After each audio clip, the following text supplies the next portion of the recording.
juicy with the quick takes. So the Falcons announced on their social media pages that they conducted an interview with Bill Belichick. Stephen A., should Belichick be the most sought-after head coach candidate? I'm not going to go that far because I think Harbaugh obviously has to be up there, no doubt about that. But I would tell you this. If you're the Dallas Cowboys and the Philadelphia Eagles, you should definitely give that a hard look. If you're the Atlanta Falcons, if you're Bill Belichick, you shouldn't even think about them because they don't have a quarterback. And we've seen what Bill Belichick is offensively without a quarterback. So you don't want to go that route. But with Dak Prescott and Jalen Hurts in Dallas and Philadelphia respectively, if you put Bill Belichick in that situation, I think that would be something that should be strongly considered. Real quick, Quaco. Jeff, would you put Harbaugh and Belichick in the same breath? Ooh, not yet. No, Yeah. I think Harbaugh.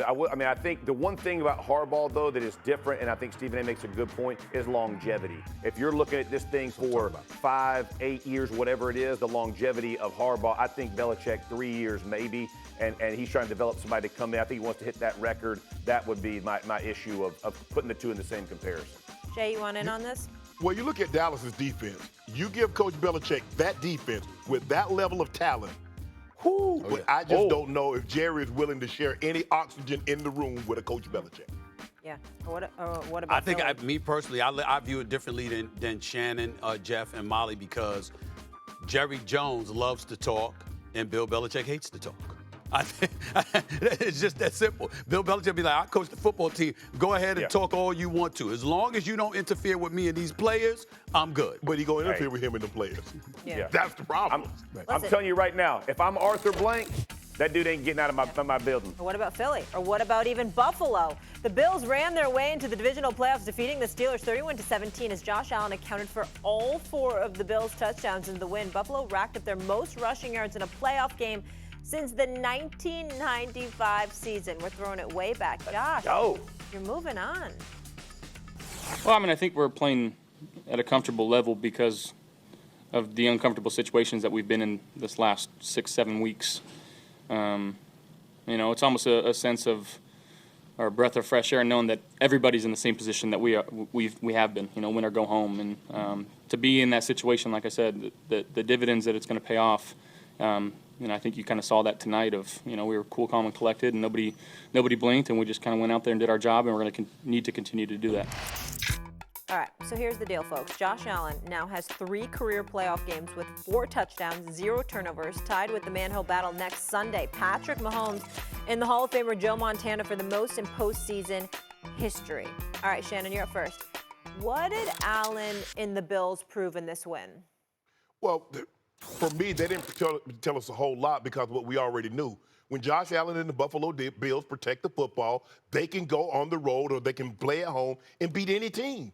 It's when he turns the football over is that he goes down to the level of competition or he raises the level of competition up to them. When he takes care of the football, the problem is it's not just one. He'll turn it over 1, 2, 3, 4 times in the blink of an eye. And he's normally turning it over, putting the ball in harm's way. They're about to get points. He's throwing interceptions in his end zone. They're going to get 3 at worst case scenario. They're going to get 3 points. And all of a sudden, they get no points on it. But when he plays like he played yesterday, because he has a big-time arm, he can make every throw, one hash, all the way to the far sideline, and his ability to get out of harm's way. That's what's so dangerous about this team, is that you can have everybody covered. And then he'll take off and get a first down when it's 3rd and 17 or hit his head on the goalpost from 50 yards away because he has that kind of legs and that kind of ability. So when they take care of the football, the Buffalo Bills are as dangerous as any team that's currently in the playoffs. Is that more times than not, he's put this team in harm's way with his recklessness with the football. I think what Josh Allen and the Buffalo Bills proved yesterday is that they can win a Super Bowl. They can get to a Super Bowl. They can win a Super Bowl. It was just the 4th time that Josh Allen hasn't turned the football over in the last 18 games. Just the 4th time. So we understand that when he doesn't turn the ball over, they're an entirely different team, and we get that. You look at a Stephon Diggs. The man, Josh Allen's he's accounted for 24 of their 29 touchdowns over the course of the last few years in the playoffs, right? Not a single one of them have gone to Stephon Diggs, all right, over the last few years. But nevertheless, he's still doing what he's doing because he's still a weapon. Stephon Diggs is a weapon. Gabe Davis didn't even play yesterday. You got a situation right now. Ultimately, he'll be back. You assume they can run the the football with Cook. They obviously can pass the football with Diggs and others, including that kid Shakur that, obviously fits. Two tight ends set with Dawson two tight ends set with Dawson and Knox. No doubt about it. So you've got all of that going on, right?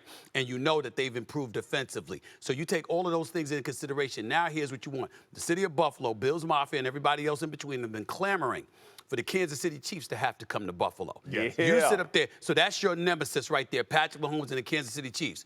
You overcome that hump.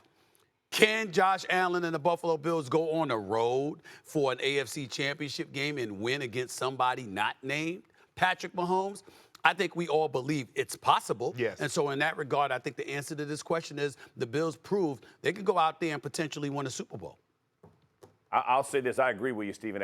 They looked great, but I also agree with Shannon. It was because of how Allen played that makes them a true contender. But let's just make sure that we say this, because I'm going to say this. When they got rid of Ken Dorsey, I had a major issue with it. And I thought, man, this is silly, the numbers. But Brady has done a fantastic job of putting the ball, who's now their offensive coordinator, of putting the ball in Cook's hands. And the way that their offense has developed from that is it has allowed other players to be major strikes down the field. It doesn't only have to be Diggs. And again, they got Diggs involved early last night, which I thought was a great plan, and they executed it to perfection. The scary part about this team is what Josh Allen can do, whether it's pull it and tote it and make the ugly 3-yard carry on a 4th and 3 or the 56-yard touchdown that he ran. He's capable of both. And it's going to require that to beat a defense like Kansas City or to beat a defense on the road like the Baltimore Ravens. And he's going to have to be a risk-it type guy.